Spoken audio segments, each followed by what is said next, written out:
Assalamualaikum warahmatullahi wabarakatuh. Perkenalkan, nama saya Diah Ayu Nur Sapitri dengan NIM 25101242200012 dari kelas A2 jurusan Pendidikan Seni Pertunjukan dengan mata kuliah Dasar-Dasar Musik Sekolah. Di sini saya akan menyampaikan hasil analisis dan kritik video pembelajaran yang saya gunakan dalam ulangan tengah semester ini. Selain itu, saya akan menjelaskan tentang desain pembelajaran tersebut. Yang pertama ada permukaan yang terjadi di kelas atau pada video tersebut.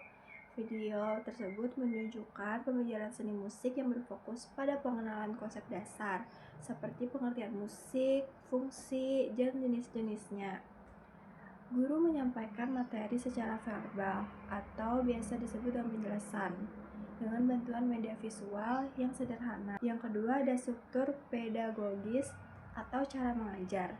Pendekatan yang digunakan cenderung teacher-centered atau berpusat pada guru. Siswa lebih banyak menerima informasi dibandingkan melakukan aktivitas musikal.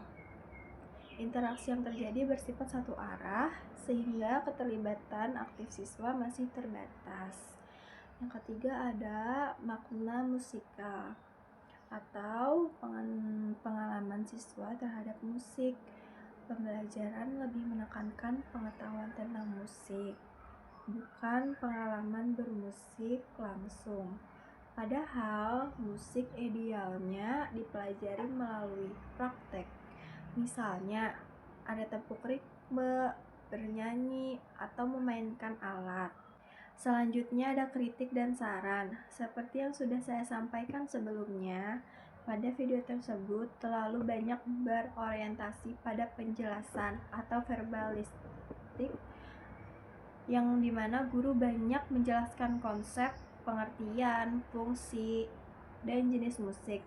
Tetapi, musik bukan mata pelajaran yang kuat di ranah hafalan. Akibatnya, siswa mungkin bisa menjawab soal teori, tetapi tidak otomatis mampu merasakan, membuat, atau mengekspresikan musik. Selanjutnya ada saran.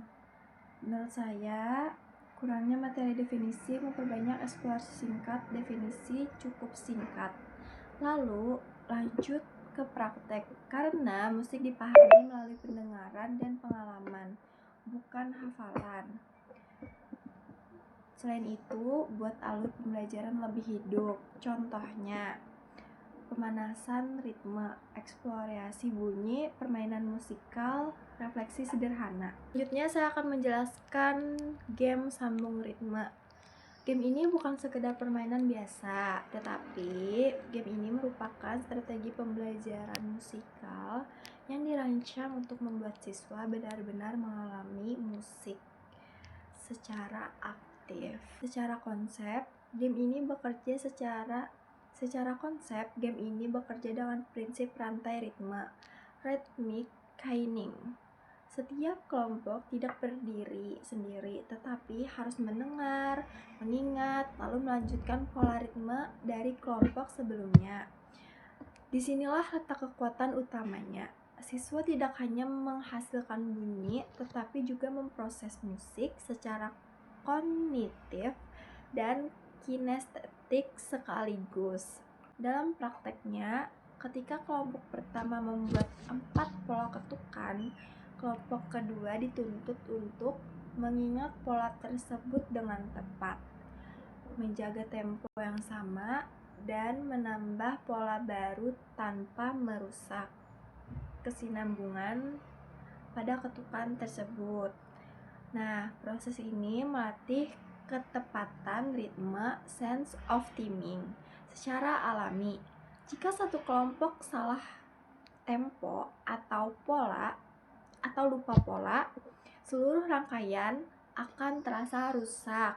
Dari situ siswa belajar bahwa musik membutuhkan konsisten dan penuh perhatian. Selain itu, game ini juga mengembangkan konsentrasi musikal. Siswa harus fokus mendengarkan, bukan hanya menunggu giliran. Mereka belajar dalam musik bahwa mendengar sama pentingnya dengan bermain. Dari sisi sosial, sambung ritme memperkuat kerja sama kelompok. Setiap anggota harus sepakat terhadap pola yang dibuat, berlatih bersama, dan tampil kompak. Tidak ada ruang untuk bekerja sendiri-sendiri karena hasilnya akan langsung terdengar saat dimainkan. Nah, yang tidak kalah pentingnya, game ini membuka ruang kreativitas ritmis walaupun dibatasi 4 ketukan. Siswa bebas mengeksplorasi berbagai kombinasi bunyi tubuh, seperti tepuk tangan, paha, kaki. Batasan ini justru membuat kreativitas lebih terarah, mudah, dan bisa dikontrol oleh guru. Secara keseluruhan, game ini efektif karena menggabungkan mendengar, mengingat, dan mencipta dalam satu aktivitas. Selanjutnya, mengubah kelas menjadi ruang musik yang sangat hidup, bukan sekedar teori. Membuat siswa belajar tanpa merasa sedang dipaksa belajar.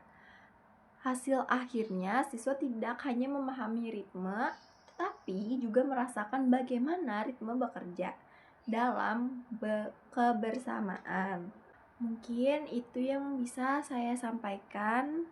Terima kasih atas perhatiannya untuk Ibu. Mohon maaf jika ada salah kata atau kurangnya penjelasan analisis dari saya. Terima kasih. Wassalamualaikum warahmatullahi wabarakatuh.